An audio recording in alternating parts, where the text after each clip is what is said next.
Okay. Wait po. Ito po. Okay. Okay. Ready kaya? Dito ka boss, dito ka. Diyan ka na? Okay. Ano time po? Okay. Okay. Mayor, good afternoon sir. Good afternoon. Ano po ito mga drone na to Mayor na pinakita nyo sa amin? Ito ay in line with our preparation for future important data management or efficient management ng City of Manila. Ito ay patungkol sa mga geografiya, bagong development, at saka pag may aberya, magagamit natin to. Hopefully, wag mangyari the big one. So, tapos yung regular big activities sa lungsod. Tapos, magagamit din natin to, makakatulong to sa mga negosyante na maaari mag-invest sa Manila. Sa mamamayan, definitely, sa pagpaplano ng gastusin ng lungsod sa iba't ibang bahagi, whether creating more open green space and all other things, no? The mathematics of or economic movement ng Manila magagamit natin. Because this type of drone is industrial level wherein it is powered by AI. No? At kahapon kasama namin kayo na nag-groundbreaking na tayo sa MDRRMO Data Management Building. Kung saan talaga isa sa nakita ko sa matatagumpay na bansa o syudad ay yung proper management of available data. Kasi that can drive savings, that can drive efficiency in expenditures, and surgical addressing problems and all other things. Tapos, this can be also accessed by the private sector, lalo na yung mga namumuhunan sa lungsod ng Maynila. Property development, business development, opportunity for them to sell their goods and all other things. Napakalawak. With these machineries that we invested, we are now investing for the future of the city. Mayor, is this the first time na nagkaroon tayo nito? At tatlong First time. drone, ano po yung mga function ng bawat isa? Yung pinakamalaki, yun yung minamapping natin regularly ang Manila. The other one is with the heat map capabilities. The other one is communication and rescue operation. So iba-iba ang level and purpose nila. But the good thing about technology nowadays, it's available. All we have to do is to tap it and use it for public service. Whether economic growth, safety ng tao, saka yung isa dyan, medyo kakabahan yung mga kriminal sa Maynila. Kasi in a good day, we can just fly the drone and randomly inspect population. The facial recognition technology, baka makita namin yung mga naisala o gumawa ng masama sa kapwa at patuloy na nakikihalubilo sa normal na komunidad.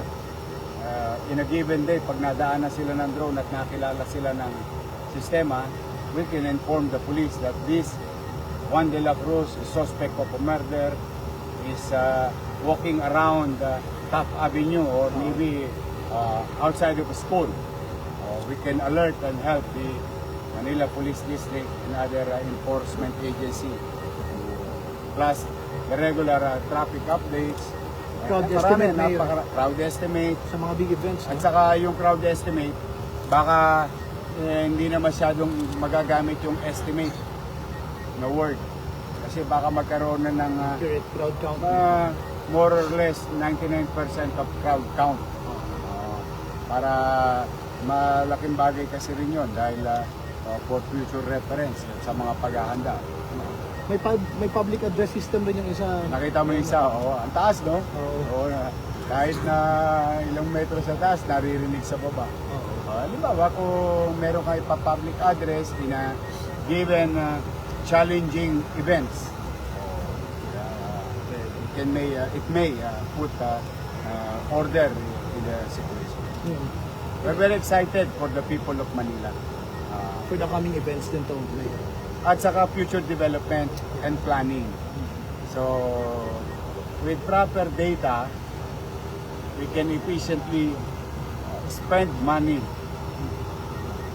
taxpayers' money, hopefully.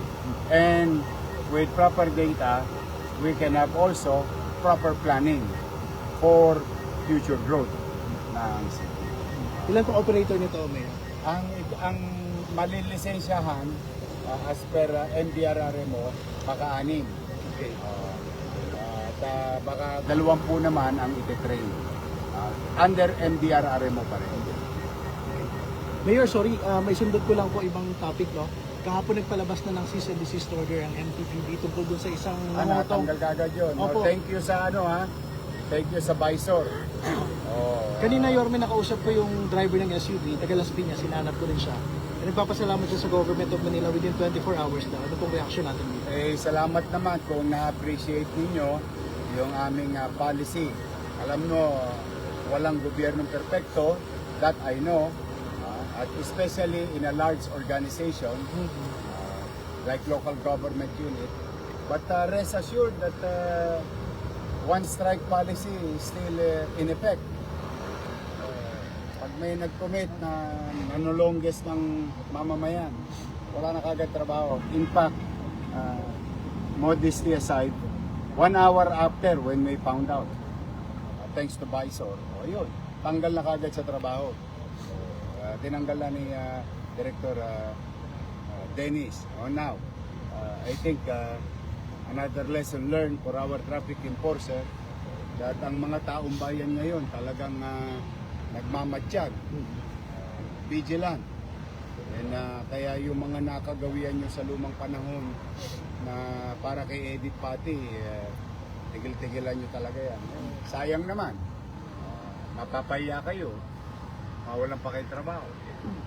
Your city government, you know it already, what is due to them, we give to them sa aming mga empleyado. Ano Pero pinaka-march? walang karapatan na mga abuso ng mamamayan. Kaya I'm happy for that person na-appreciate niya yung action, immediate action ng city government of Manila. We'll do pa rin, sunod-sunod. Anong marching order mo, Yorme? Ganun pa rin. Kung totoo na hindi ko kayo mababantayan ng 24 oras, nanay tatay nyo nga, hindi kayo mabantayan ng 24 oras sa mga empleyado ng gobyerno ng Manila. But we make sure, one strike policy.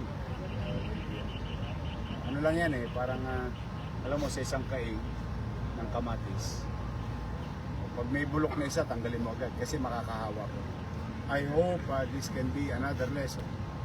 Kasi it's been a while na maraming natakot na enforcer. Baka siguro, kala nila, oy, pwede na ulit. Pwede na ulit kayo matanggal. Kasi sa isang trabahante, kaya kami hindi nangingiming tanggalin. Sa isang trabahanteng matatanggal namin, may 100 nakapila na gusto magtrabaho sa gobyerno. So, elimination na yan. One way or another, magtitinuwa sila. Dapat naman talaga magtino. Kaya sa amin, sa mga taga-lungsod at mga dumadako sa lungsod ng Maynila, we'll do our best. Rest assured that itong mga loko-loko na to, total loko-loko, daling ko na lang kaya sa mental. Hindi namin to tolerate. We will not. We'll do our best, maging maayos at panatag. Nakita nyo nga po itong mga ito, future proofing of where the city of Manila is going. Thank you, Mayor. Thank you.